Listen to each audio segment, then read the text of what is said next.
plazo. En términos estrictos, podemos decir que las inversiones a largo plazo son aquellas que se mantienen por un periodo superior de entre 12 y 18 meses. Pero en realidad, cuando hablamos de inversiones financieras a largo plazo, el horizonte suele ser mucho mayor. Un ejemplo claro de inversión a largo plazo es marcarse un objetivo en vistas a planificar nuestra jubilación, por ejemplo. Las estrategias deben estar basadas en aprovechar todo ese tiempo y hacer de él un aliado. Los objetivos de esta estrategia es conseguir la mejor rentabilidad posible, a la par que se va construyendo una inversión sólida, constante y sin grandes oscilaciones. Buscamos beneficios aprovechando los flujos de efectivo que ofrecen los activos de la cartera, sean dividendos o intereses. La revalorización de los activos en el mercado queda en un plano secundario. En las inversiones con plazo menor puede resultar interesante el buscar activos con alta volatilidad, puesto que gran parte de los beneficios deben provenir de la revaloración de los activos seleccionados en el mercado. Pero en este caso, deberemos aprovechar el tiempo, los flujos efectivos, las reinversiones de los beneficios y en última instancia la revalorización, activos muy poco volátiles. Ok. El primer punto para realizar una inversión a largo plazo es reconocer el valor de la diversificación. Vamos a explicarlo mejor. Un activo tiene un riesgo determinado y por ello ofrece una determinada rentabilidad. El inversor tan solo tiene dos opciones: o aceptar la rentabilidad y el riesgo asociado, o no aceptarlo y por consiguiente no destinar dinero a su inversión. Tratándose de inversiones con amplio horizonte temporal, el riesgo debe minimizarse. Esto se debe a que un inversor no puede estar expuesto a un nivel de riesgo elevado durante un periodo tan amplio. Las probabilidades de que el riesgo acabe materializándose aumenta considerablemente.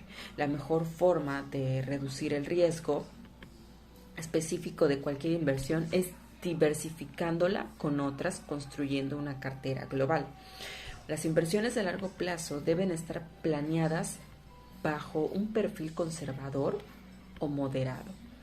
Deben ser inversiones estables para que puedan perdurar en el tiempo sin sufrir grandes daños.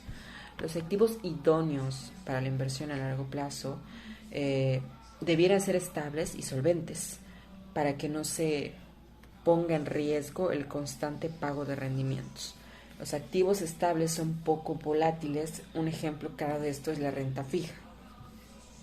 Una acción ordinaria es una acción que se puede negociar en el mercado, que representa una parte proporcional del capital social de una empresa. Este título o valor financiero de derecho a su poseedor a ser propietario de la empresa en la parte que le corresponda. La acción ordinaria, a diferencia de otros productos financieros, no tiene fecha de caducidad perpetua y siempre y cuando la empresa continúe con su actividad. ¿Cuáles son las características de las acciones ordinarias? Bueno, se pueden resumir en las siguientes. Derecho a participación en los beneficios. El accionista ordinario tiene derecho a recibir los dividendos o beneficios que distribuye la empresa sin límite máximo. Ahora bien, se podrá beneficiar de este reparto de beneficios según la política de la empresa, estableciendo cuándo tiene que ser comprada la acción y el tiempo que debe ser mantenida. De lo contrario, se estaría premiando también a la persona que especula y no al verdadero inversor, que es quien confía en la empresa. Por tanto, la empresa establecerá una serie de normas para acceder al reparto del dividendo, que a su vez será el Consejo de Administración el que deberá fijar la política de pagos de dividendos antes de que se emitan las acciones. Otra es que el derecho de reclamación de los activos en liquidación tiene derecho a reclamar parte del valor de la empresa en caso de quiebra.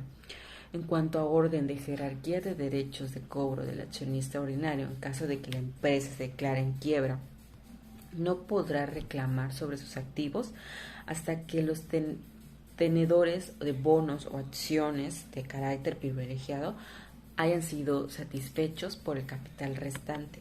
Incluso se puede dar el caso de que el accionista ordinario pierda todo, quedando limitada su responsabilidad de la inversión realizada. Otro de ellos es el derecho a voto. Es importante destacar en este punto que el accionista ordinario suele ser el único con derecho a voto en las juntas de accionistas para elegir el consejo administrativo.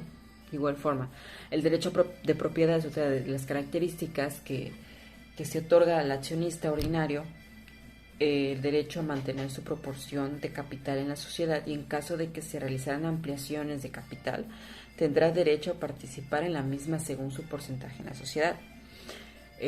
Otra última característica es la responsabilidad limitada. A pesar de ser el dueño de la empresa, su responsabilidad en la empresa, en caso de quiebra, es limitada. Vamos con lo que es la renta fija. Estos son títulos negociables con la finalidad de captar fondos directamente del público, por los que el emisor se compromete a pagar unos intereses y a devolver el principal en momentos prefijados. Los títulos de renta fija pueden ser emitidos por empresas y organismos públicos o por empresas privadas. El bono de intereses, se realiza de manera implícita o explícita, mediante cupones periódicos fijos o variables, a lo largo de la vida del activo, bonos u obligaciones. En función del modo en el que el emisor abone los intereses, hablaremos de renta fija con rentabilidad implícita, activos cupón cero, o explícita mediante cupones periódicos fijos o variables, bonos u obligaciones. Pero bueno, ¿qué es un fondo de inversión? Un fondo de inversión es un tipo de inversión en conjunto que te permite ingresar a un portafolio de valores como acciones o bonos en el mercado nacional e internacional. Los fondos de inversión en México se tratan de mecanismos que reúnen a un grupo de personas como nosotros para que inviertan sus ahorros en conjunto y así puedan acceder a mejores oportunidades, y es por eso que puedes comenzar a invertir desde cantidades muy bajas. En general, un fondo de inversión está compuesto por una canasta que incluye acciones con renta variable y bonos de renta fija, generando distintas combinaciones. La composición cambia en cada fondo dependiendo del riesgo y el horizonte de tiempo. A lo largo del periodo, el administrador del fondo venderá y comprará títulos para alcanzar el rendimiento objetivo. ¿Cuáles son los tipos de fondos disponibles? Existen fondos de inversión con distintas características que se pueden adaptar a nuestro perfil y necesidades. Podemos clasificarlos de acuerdo a su horizonte de tiempo. Lo que es corto plazo, en este punto de corto plazo son inversiones de muy bajo riesgo para ayudarte a cubrir imprevistos o aprovechar oportunidades.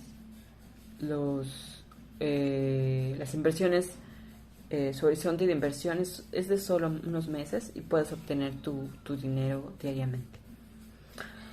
Si hablamos de mediano plazo, estos son útiles para que planifiques un viaje importante o para que puedas comprar bienes como un auto nuevo.